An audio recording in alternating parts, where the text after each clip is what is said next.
عندي خروف أبيض أتباعه فيركض، له قرون تنطح قوية وتجرح.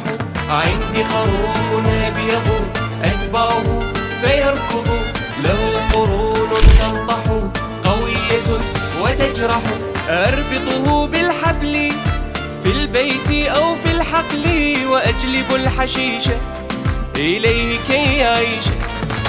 أربطه بالحبل في البيت أو في الحقل، وأجلب الحشيش إليه كي يعيش. فواجب الإنسان الرفق بالحيوان. عندي خروف أبيض أتباعه فيركض،